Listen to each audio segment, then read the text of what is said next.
大治好国和艳遇，不要。哪些不是逢场作戏？对啊。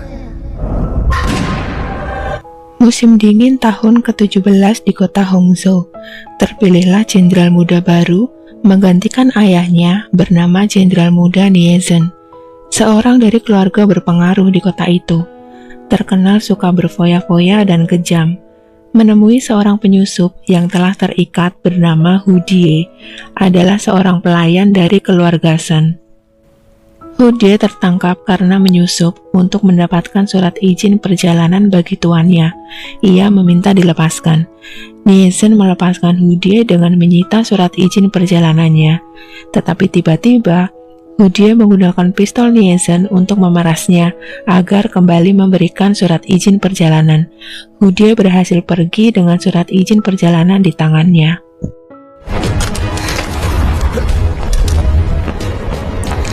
Nie Zhen melarang anggotanya untuk mengejar Hu Die karena merasa Hu Die termasuk wanita berani yang menarik. Hu Die segera menuju ke tuannya yang ternyata adalah putri tertua keluarga Shen bernama Shen Qingxia. Keluarganya telah menerima lamaran pernikahan dari keluarga Nie. Shen Qingxia telah mendengar bahwa Nie Zhen terkenal kejam dan sulit diatur. Shen Qingxia lalu bermaksud melarikan diri dari pernikahan tersebut. Maka itu, Hu Die mencuri surat izin perjalanan untuk tujuan ini. Namun, saat Shen Qingxia menunggu Hu Die, dia dibius dan dianiaya oleh sekelompok perwira militer hingga akhirnya meninggal. Hu Die sangat menyesali kedatangannya yang terlambat.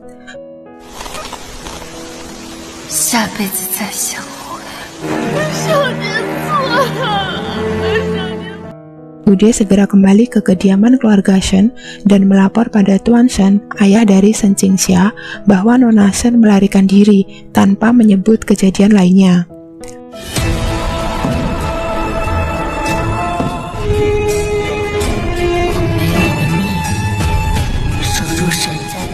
Hari lamaran tiba, Nie Zhen datang ke kediaman keluarga Shen. Tuan Shen yang takut akan kehebatan dan kekuasaan keluarga Nie memutuskan Hu Die akan menjadi Shen Qingxia dan bertekad mencari tahu siapa yang melecehkan Shen Qingxia. Nie Zhen yang melihat Hu Die dalam balutan Shen Qingxia merasa bahwa keadaan ini sepertinya menarik.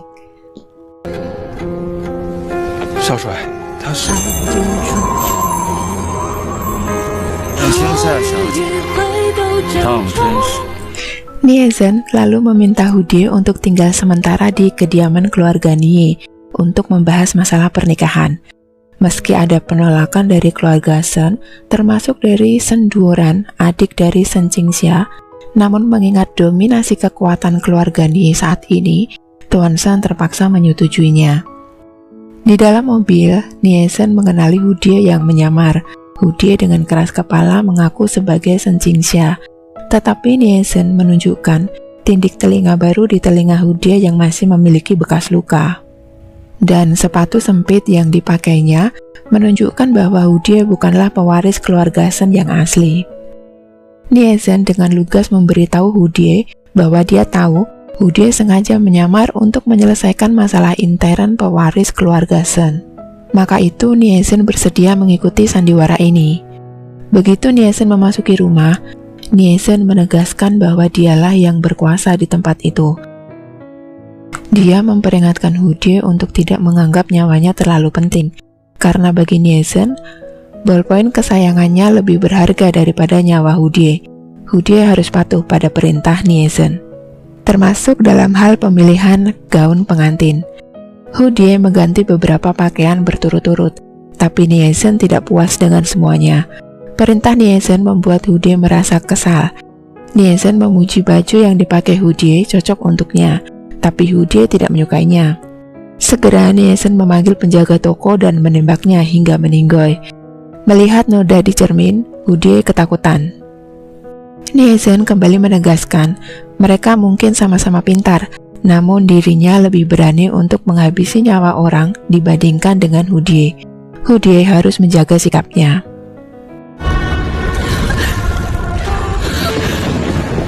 Karena takut, Hu Die bermalam di bak mandi. Esokan paginya, Nielsen menunggu dan ternyata menyuruh pelayan menyiapkan teh jahe untuk Hudie. 光了，又不怕我了。 Nielsen berangkat bekerja. Fun fact-nya, dia juga tidak tidur semalaman. Hudie menyelidiki kamar Nielsen untuk mengetahui alasan kenapa Nielsen mempertahankannya. Hudie menemukan catatan di mana Nielsen mencatat tanggal perusakan dan jumlah kompensasi yang dilakukan Nielsen. Salah satu tertulis nama toko yang mereka datangi kemarin. Hudie mengunjungi kembali tokonya dan menemukan pemilik toko tidak terluka. Setelah mengancam pemilik toko, Hudie mengetahui bahwa Nielsen-lah yang mengatur tindakan keributan kemarin dan memberikan kompensasi. Hal ini membenarkan kecurigaan Hudie bahwa Nielsen sengaja menciptakan citra jahat. Senduoran sengaja menemui Hudie untuk membawanya kembali. Ternyata Senduoran selama ini menyukai Hudie, namun Hudie akan tetap pada rencana untuk menggunakan kekuatan keluarganya dalam membongkar dalang penganiaya Shen Qingxia.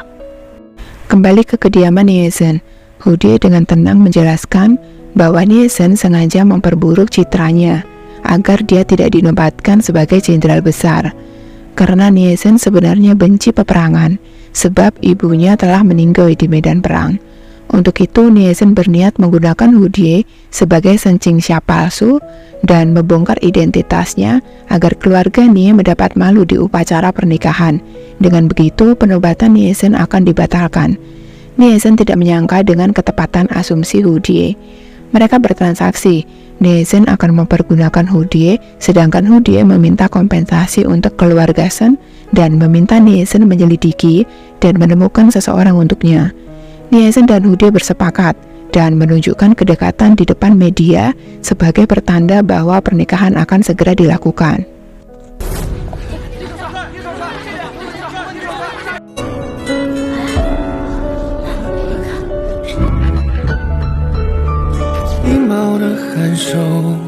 Persiapan pernikahan dilakukan. Tiba-tiba Senduoran masuk, berharap untuk membawa Hudie pergi, tapi Hudie menolak. Senduoran lalu mengeluarkan pisau dan menyerang Nielsen. Nielsen menangkap pisaunya dengan tangan kosong, tangannya terluka. Saat Nielsen akan melawan balik Senduoran, Hudie melindunginya dan memohon kepada Nielsen untuk melepas Senduoran. Nielsen tidak ingin ada masalah di pesta pernikahan dan membiarkan Senduoran pergi. 快走！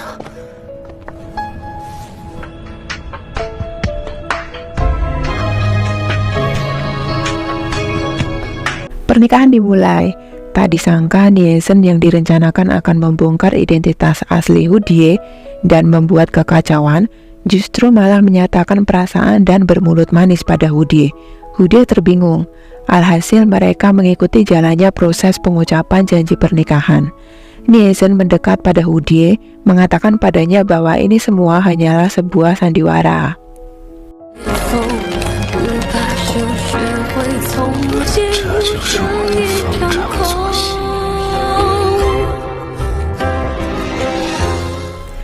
Setelah pernikahan, Hudie merawat luka di tangan Nielsen dan bertanya mengapa Nielsen tidak menjalankan rencana. Nielsen membalas, Hudie adalah seorang pelayan, tapi berani menyusup demi surat izin perjalanan, bisa membuat seorang tuan muda nekat mau menghabisi nyawa orang lain, dan bisa mengetahui rencana tersembunyi Nielsen. Siapa tahu, Hudie akan berguna untuknya ke depan. Nielsen juga terang-terangan mengakui bahwa dia mulai tertarik pada Hudie. Nielsen lalu memberikan kontrak yang menetapkan bahwa dia akan membantu Hudie menyelidiki orang yang menyakiti Shen Qingxia. Dan sebagai imbalannya, Hudie harus bersepakat dan memainkan peran sebagai istri kontraknya. Dan mereka punya cara tersendiri untuk menandatangani kontrak itu.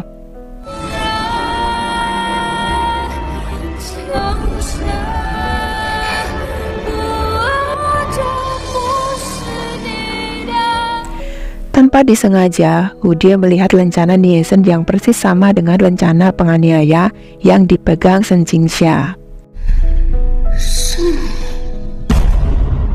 Suatu pagi di kamar, Hudie berbincang dengan Nielsen, mengingat rencana semalam dan yakin jika Nielsen adalah penganiaya Shen Qingxia.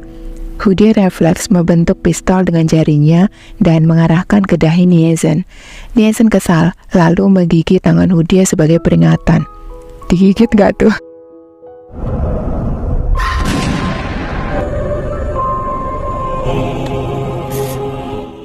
Hudie sedang mengantarkan resep obat tradisional ke ruang kerja jenderal besar. Tiba-tiba nyonya keempat muncul. Ia tidak menyukai Nielsen dan pernah melihat Hudie bersama Shen Duoran di waktu lalu. Tidak heran ia juga merendahkan Hudie. Tidak suka dengan hal itu, Hudie langsung mengkonfrontasi nyonya keempat. Nyonya keempat marah dan menampar Hudie. Di saat yang sama, Nielsen telah kembali dan segera melindungi Hudie. Nyonya keempat kesal dan pergi. Menuju ke kamar, tiba-tiba Nielsen menggendong Hudie. Ternyata kaki Hudie terlihat terkilir. Dengan hati-hati, Nielsen lalu memijatnya. Semoga kaki Hudie wangi ya.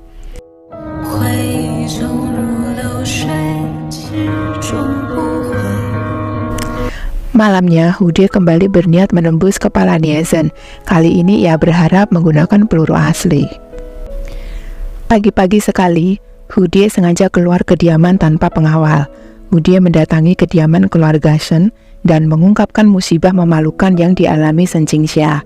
Shen Duoran yang akhirnya mengetahui ini, menyatakan kesediaannya bekerja sama untuk menjebak dan mengeksekusi Nielsen. Ternyata Hudie juga bekerja sama dengan Komandan Wu Ping yang adalah adik dari nyonya keempat untuk menjebak Nielsen. Nielsen telah datang di tempat yang mereka inginkan. Shen Duoran mengarahkan pistolnya ke arah Nielsen, namun pistolnya kosong. Nielsen kemudian memberi isyarat kepada agen rahasia yang berada di samping Komandan Wu Ping untuk menembaknya sebagai peringatan. Jebakan mereka pada Nielsen gagal. Nielsen lalu dengan tenang memanggil Hudie yang masih membeku dan membawanya pulang.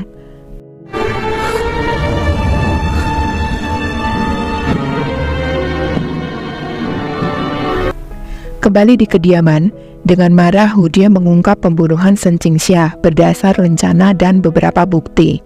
Mengetahui bahwa Hudie mencurigainya berdasarkan rencana, Nielsen memberitahunya bahwa dia, ayahnya, dan ketiga komandan utama memiliki rencana yang sama. Hudie telah salah kali ini. Hudie bertanya-tanya kenapa Nielsen tidak marah dan tidak menghukumnya. Nielsen menjawab, mungkin ia membenci keadaan dan orang-orang tadi, namun menyukai Hudie adalah perasaan yang tulus. Hudie mulai tersentuh dengan tindakan Nielsen.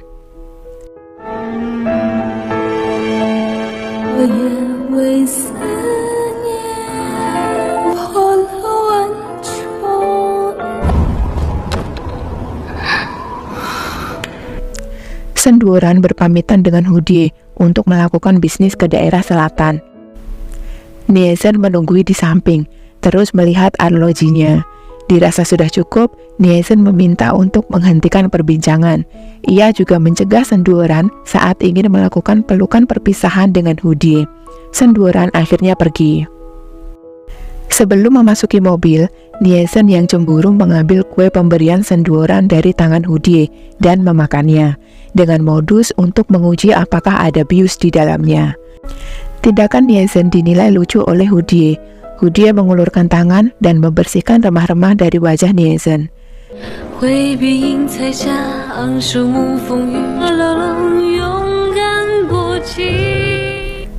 Sampai di tempat tujuan, Nielsen sengaja tidak keluar mobil karena Hudie tertidur di pundaknya.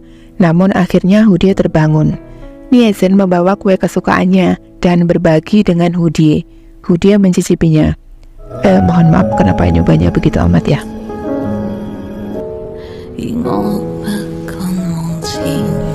Membuat Nielsen harus membersihkan krim yang berceceran di wajah Hudie. Kasihan kuenya, jangan dianggurin dong. 我一个人的经历变成我们两个人的回忆。有多危险？ Nielsen mulai menyelidiki ketiga komandan pemilik rencana. Ketiganya memiliki bukti tidak berada di lokasi pelecehan Shen Qingxia, dan Nielsen punya firasat buruk. Dia segera bergegas pulang. Secara kebetulan, Hu Die di rumah. Baru saja mendengar Nie Feng, ayahnya Nielsen, menyebutkan bahwa dia telah merendahkan seorang gadis 10 hari yang lalu. Tetapi dia tidak mengingatnya karena dia dalam kondisi mabuk. Seketika tumbuhlah kebencian di hati Hu Die. Hu Die dengan sengaja melukai wajah Tuan Nie Feng saat membantu mencukur jenggotnya. Hu Die menunggu kepulangan Nielsen dan tidak sabar melakukan eksekusi pada Tuan Nie Feng. Hu Die sudah mengatur semuanya, menyebar minyak dalam rumah dan berencana membakarnya. Nielsen yang akhirnya sampai di rumah melihat keadaan menakutkan ini. Hu Die lantas berpamitan kepada Nielsen. Dia telah menemukan orang yang dia cari dan akan membalaskan dendam Nona Shen. Hu Die akan membakar rumah ini bersamaan dengan Tuan Nie dan dirinya di dalam. Namun Nielsen menghentikan Hu Die. Jika ada orang yang paling membenci ayahnya, itu adalah dia, sebab ayahnya lah penyebab kematian ibunya. Keduanya saling berebut lampu minyak tanah, tidak ada yang mau melepaskan. Tiba-tiba ada tangan yang mematikan lampu minyak tanah tersebut, sembari memanggil Hu Die sebagai Nona Shen Qingxia. Kedatangan perempuan ini membuat mereka terkejut. Wanita itu memperkenalkan diri sebagai Yan Bingbing. Wah, Yan Bingbing ah. Yan Bingbing mengaku sebagai teman dari Shen Qingxia dan seorang dokter. Mengetahui Nie Feng sakit, ia mengajukan diri untuk memeriksanya. Kembali ke kamar, Nielsen mencurigai identitas asli Yan Bingbing. Namun Hu Die tidak mengungkapkannya. Esok harinya, Nielsen mendapat laporan bahwa Yan Bingbing menggunakan identitas palsu. Sementara itu di tempat lain, Hu Die nyatanya berbincang sopan dengan Yan Bingbing. Ternyata identitas asli Yan Bingbing adalah Nona Shen Qingxia. Shen Qingxia telah memalsukan kematiannya. Dan sekarang akan menuntut balas dengan menjatuhkan keluarga Nie. Hu Die mengatakan kesediaannya untuk membantu Shen Qingxia, meski ia mengkhawatirkan Nielsen. Suatu malam, Hu Die mengajak Nielsen minum dan berbicara. Di sini mereka berdua sudah sama-sama mengetahui siapa identitas asli Yan Bingbing. Bahkan Nielsen menebak anggur yang mereka minum juga sengaja disiapkan Yan Bingbing. Namun demi Hu Die, Nielsen tetap meminumnya. Hu Die merasa sedih meski tahu bahwa perasaan Nielsen tulus, tapi dia tidak bisa meninggalkan nonanya. Nonanya sangat berjasa bagi kehidupan Hu Die.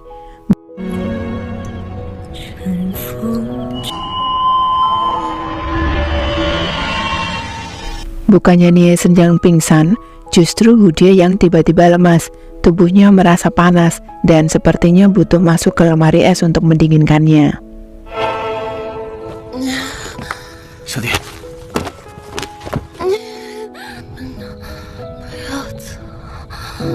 Keesokan harinya, Yan Bingbing sarapan dengan Tuan Nie Feng.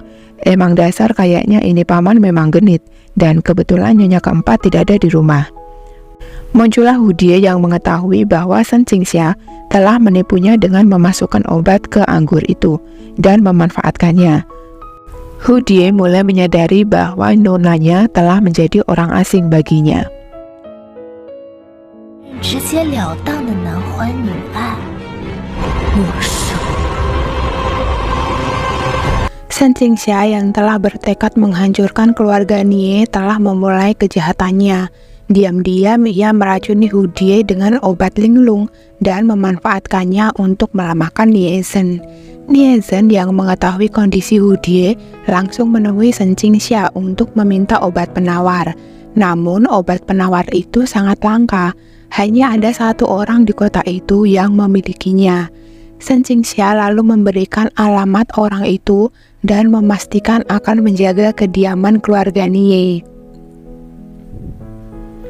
Nielsen pun pergi mencari obat penawar. Hu Die yang dalam keadaan masih pucat setelah terbangun dari pingsan, menemui Shen Qingxia dan ingin tahu seberapa jauh Shen Qingxia akan bertindak. Namun yang lebih mengejutkan, Di saat Shen Qingxia mengungkapkan bahwa dia telah menghabisi bibi keempat, karena bibi keempat tidak terlalu ramah terhadap Hu Die, dan bahkan berbicara tentang darah bibi keempat yang dijadikan pupuk untuk bunga di taman itu. Hal ini tentu saja membuat Hu Die merinding, dan dia mulai berpikir Shen Qingxia sudah keterlaluan. 还浇了花，你疯了吗？ Namun Shen Qingxia berkata bahwa ia melakukan ini semua karena Hu Die. Flashback ke beberapa hari lalu. Di hari naas Shen Qingxia, dia diselamatkan oleh seorang dokter bernama Zhao Ying. Zhao Ying membujuk Shen Qingxia untuk hidup dan membalas dendam bagi mereka yang menderita seperti dia dengan menghancurkan keluarga Nie. Zhao Ying juga sengaja memberikan dokumen tentang Hu Die yang menunjukkan bahwa Hu Die memiliki motif tersembunyi, yaitu sengaja mengendalikan keluarga Shen, sengaja meninggalkannya saat dalam pelarian, dan sengaja memasuki kediaman keluarga Nie demi mendapat keuntungan. Shen Qingxia mempercayai kata-kata Zhao Ying. Shen Qingxia juga berkata, di saat Shen Qingxia melihat bahwa Hu Die tidak jadi menyalakan api di hari itu, dia menjadi semakin yakin bahwa Hu Die telah jatuh cinta pada Nie Zhen, dan itulah sebabnya Hu Die sengaja menyingkirkan Shen Qingxia. Shen Qingxia juga mengungkap bahwa Nie Zhen sekarang pergi mencari obat penawar dan nyawanya mungkin dalam bahaya. Hu Die memohon kepada Shen Qingxia untuk memberitahunya di mana Nie Zhen berada.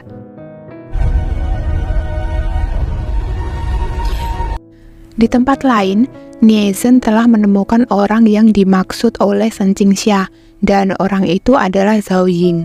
Nie Zhen segera meminta obat penawar. Namun sebelumnya, ia harus setuju untuk mencoba ramuan baru yang belum teruji oleh Zhao Ying. Nie Zhen menyetujuinya, dan dengan cepat ramuan itu bereaksi dan membuatnya menderita.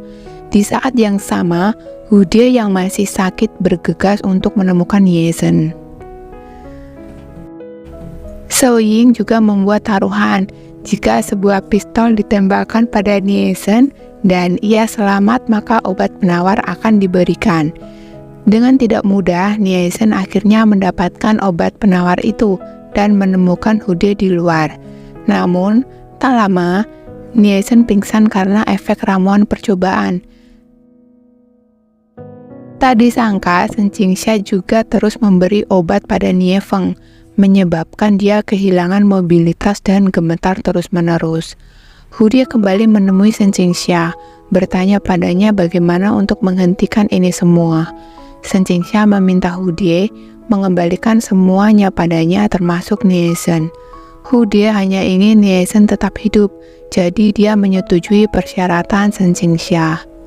Keputusan yang berat, Hu Die akhirnya mengumpulkan wartawan dan menyatakan dirinya bukan Shen Qingxia dan akan memisahkan diri dari keluarga Shen. Nie Zhen yang baru saja tersadar dari pingsan segera mencari keberadaan Hu Die.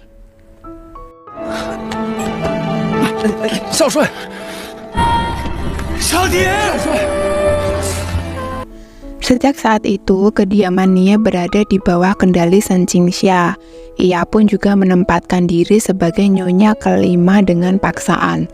Bahkan urusan militer juga harus dilaporkan melalui Shen Qingxia. 3 komandan utama terpaksa menurut, karena mereka sebenarnya sangat setia dan patuh pada Nie Feng dan Nie Zhen. Terlihat Nie Zhen yang meskipun benci pada ayahnya, namun ia masih memiliki rasa kasih dengan menyuapi ayahnya yang tak berdaya. Shen Qingxia menganggap adegan ini ironis dan mengingatkan Nie Zhen bahwa tanpa obat penawar yang dia berikan setiap 3 hari, Nie Feng tidak akan bertahan lama. Setelah Nie Zhen pergi, Zhao Ying tiba-tiba datang, mengingatkan Shen Qingxia bahwa setelah ini, Nie Zhen adalah calon boneka yang bisa mereka manfaatkan. Shen Qingxia lalu segera pergi mencari Nie Zhen, berniat untuk merayu Nie Zhen.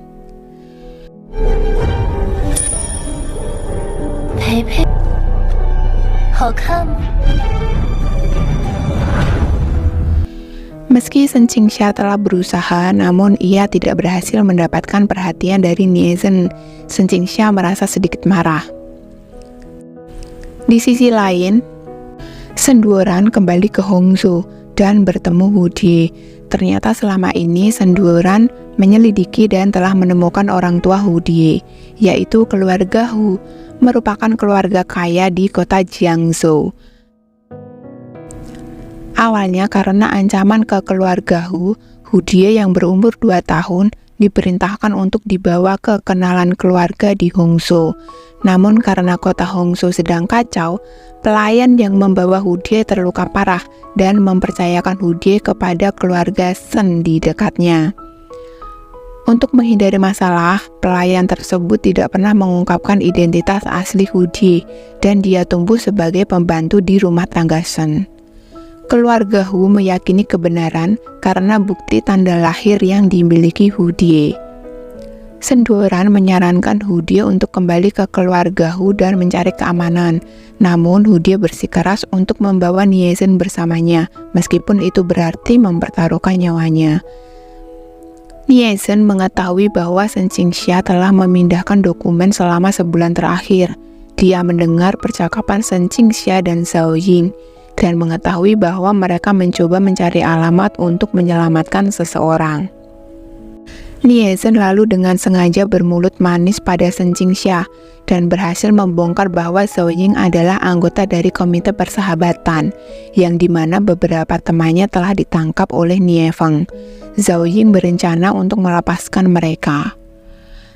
Setelah mendapat informasi, Nielsen kemudian menodongkan pistol ke arah Shen Qingxia dan berkata untuk tidak mudah mempercayai pria di masa depan. Nielsen menggunakan Shen Qingxia sebagai sandera dan berhadapan dengan Zhao Ying. Nielsen mengatakan bahwa dia hanya ingin melarikan diri, dan pada akhirnya dia berhasil melakukannya. Berita pelarian Nielsen sampai ke telinga Shen Duoran. Tak lama, Nielsen telah sampai di kediaman keluarga Shen. Namun Hu Die tidak ingin melanggar janjinya pada Shen Qingxia dan memutuskan untuk bersembunyi. Nielsen tidak bisa memaksa dirinya untuk melibatkan Hu Die lebih dalam di konflik yang akan membahayakan mereka. Alhasil mereka hanya bisa saling merindukan dari balik pintu. Nielsen akhirnya berbalik dan pergi, meninggalkan Hu Die sambil menahan kepedihannya. Hu Die telah memikirkan cara untuk melepaskan Nielsen dari tawanan. Hu Die juga percaya selama Nielsen tetap hidup, Nielsen juga akan mempunyai taktik dan mampu untuk menyelesaikan konflik ini. Shen Duoran yang percaya pada keyakinan Hu Die yang dapat menyelamatkan Hu Die dan dirinya sendiri, serta keluarga Shen.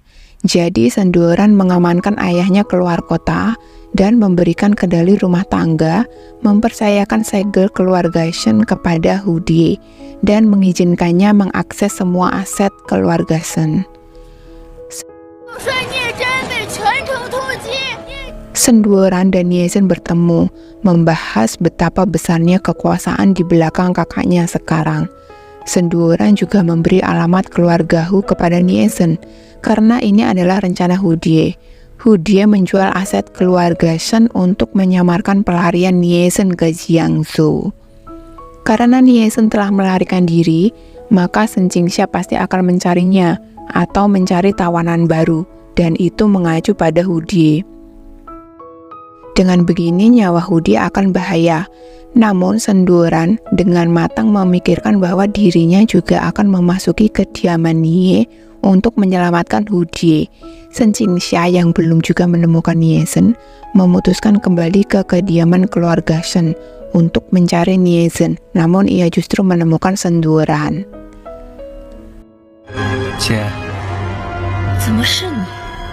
Shen Qingxia yang melihat Shen Duoran menjadi marah dan menginterogasinya tentang keberadaan Nielsen, namun Shen Duoran tetap bungkam.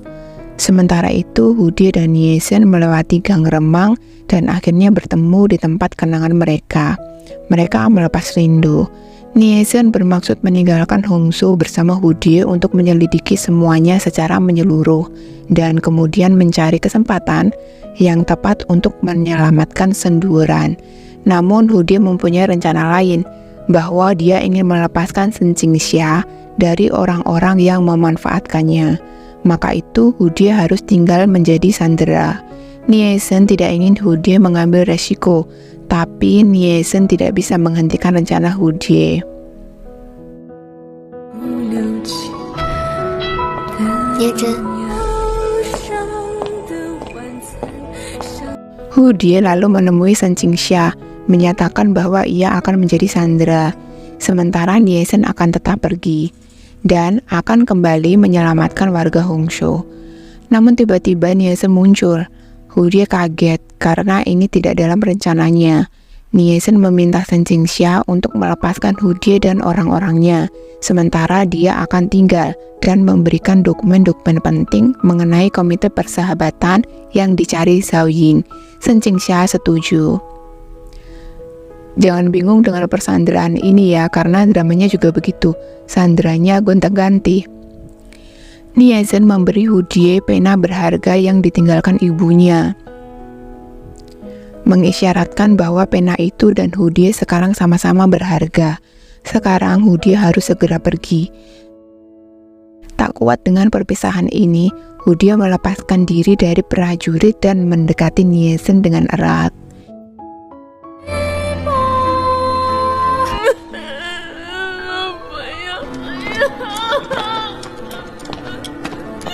Tiba-tiba Ho Ping muncul. Dia yakin bahwa Nie Zhen telah membunuh adiknya yang adalah nyonya keempat. Jadi Ho Ping menembak Nie Zhen, menyebabkan Nie Zhen jatuh dari jembatan.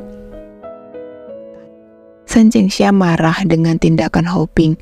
Namun Ho Ping berjanji akan mematuhi perintah nyonya kelima mulai sekarang. Hu Die bersedih dan pingsan. Shen Qingxia menepati janjinya untuk melepaskannya. Hu Die kembali ke rumah keluarga di Jiangzhou dan bertemu kembali dengan ayahnya, menetap di sana. Liu Xiu telah melindungi Hu Die selama ini. Liu Xiu adalah orang yang paling dipercaya Nie Zhen. Hu Die yang hatinya masih bersama Nie Zhen punya banyak hal untuk dikatakan kepadanya. Tetapi apa daya mereka terpisah, jadi Hu Die menulisnya di buku hariannya. Saat ini Nie Zhen ternyata masih hidup. Dia diikat dan disiksa untuk mengungkap identitas aslinya. Nie Zhen mengaku sebagai pengrajin perhiasan dari keluarga Hu yang berakhir di sini setelah dikejar karena mencuri perhiasan. Shen Qingxia mengurung Senduran, menekannya untuk mengungkapkan semua informasi. Namun semua informasi yang diketahui Senduran telah ia ungkapkan. Senduran sangat yakin bahwa Nie Zhen akan kembali untuk menyelamatkannya. Hu Die berada di rumah membaca surat cinta yang ditulis ayahnya untuk ibunya bertahun-tahun yang lalu. Saat tenggelam dengan kata-kata tulus di surat itu, Nie Zhen tiba-tiba muncul. Melihat Nie Zhen, Hu Die tidak bisa menahan kerinduannya yang meluap-luap. Nie Zhen juga sangat merindukan Hu Die.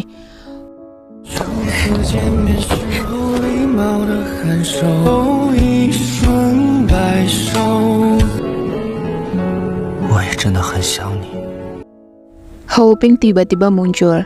Jadi selama ini Ho Ping dan Nie Zhen telah merencanakan kematian palsu Nie Zhen. Dalam pelariannya, Nie Zhen menyelidiki tentang komite persaudaraan dan identitas Zhao Ying. Setelah menelusuri lusinan identitas palsu, akhirnya memastikan bahwa Zhao Ying adalah direktur Biro Intelijen di Yuzhou. Dan dengan data keluarga Nie yang diambil oleh Zhao Ying, maka kekuasaan telah bergeser menguntungkan Yuzhou dan tidak ada lagi rahasia yang tersisa di Hongzhou. Nie Zhen memutuskan untuk kembali ke Hongzhou bersama Hu Die. Sebelum kembali ke Hongzhou, Nie Zhen melakukan penghormatan ke ayah angkat Hu Die, Tuan Shen, dan ayah kandungnya, Tuan Hu. Dia berjanji bahwa dia tidak akan membiarkan bahaya apapun menimpa Hu Die, dan dia juga akan menyelamatkan Senduran dan Shen Qingxia. Tuan Hu dan Tuan Shen sama-sama sangat puas dengan Nie Zhen sebagai menantu mereka. Mereka bertukar pandang dan dengan senang hati meminum tehnya. Liu Xiu sudah lama tidak bertemu Nie Zhen, dan sekarang dia melihat Nie Zhen aman dan sehat. dia tidak bisa menahan kegembiraannya. Nielsen dan Hude telah bersama. Mereka sepakat untuk membuat perjanjian memperjelas bahwa mereka akan saling menemani dan siapapun yang meninggalkan satu dan lainnya akan menghadapi konsekuensi dari langit. Dan lagi-lagi mereka punya cara unik untuk menandatangani perjanjian itu.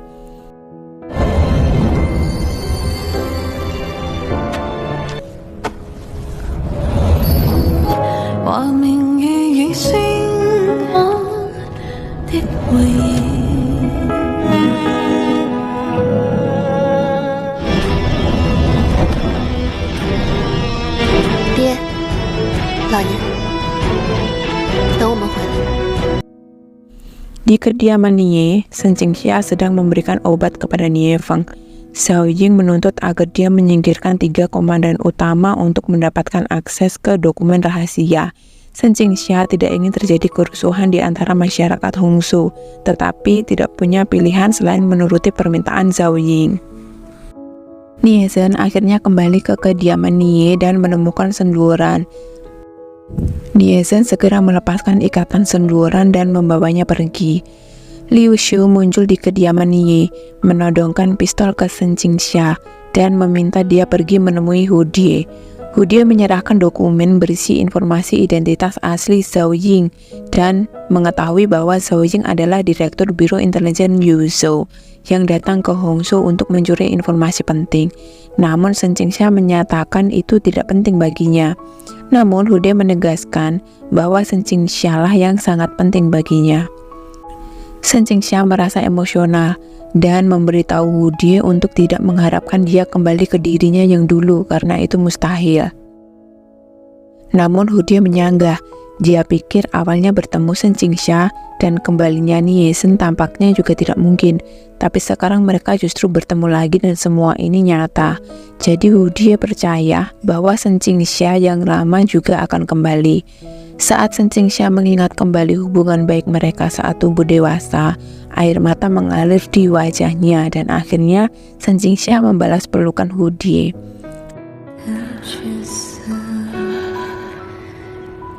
Shen Qingxia mengikuti instruksi Xiao Ying untuk menggelar konferensi pers pencopotan 3 komandan. Namun di saat itu, dia mengungkapkan kepada wartawan identitas Xiao Ying sebagai Direktur Biro Intelijen Yuzhou dan berbagai upayanya untuk menyusup ke Hongsu dengan tujuan menghancurkan Hongsu. Nie Zhen akhirnya bertemu Xiao Ying. Xiao Ying awalnya percaya bahwa dia lebih unggul. Namun ternyata Nie Zhen telah menggunakan jaringan keuangan keluarga Hu yang luas untuk menyebarkan informasi palsu sehingga membingungkan pihak Yuzhou. Xiao Ying mencoba bernego dengan mengancam keselamatan Nie Feng dan senduran untuk memaksa agar Nie Zhen melepaskannya. Xiao Ying juga mengaku bahwa dia telah meracuni Shen Qingxia dan Nie Feng. Tiba-tiba Shen Qingxia dan Hu Die masuk ke ruangan. Dengan kemampuan kelompok Nie Zhen berhasil membebaskan orang-orangnya. Xiao Ying akhirnya mengakui penyamarannya. Nie Zhen yang tidak menyukai pistol tidak ingin secara langsung mengeksekusi Xiao Ying. Tanpa diduga, Nie Feng muncul dan menembak Xiao Ying tepat dengan satu tembakan.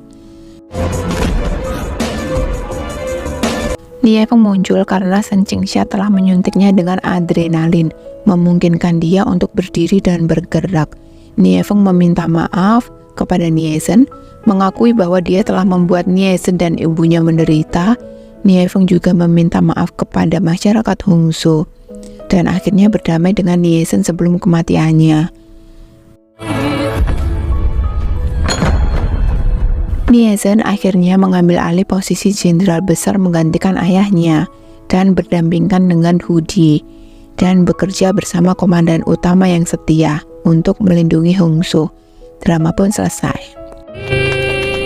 想什么看什么懂什么怕手起不放弃岁月成功都有失败累积海面鲜浪花海底锤炼一自由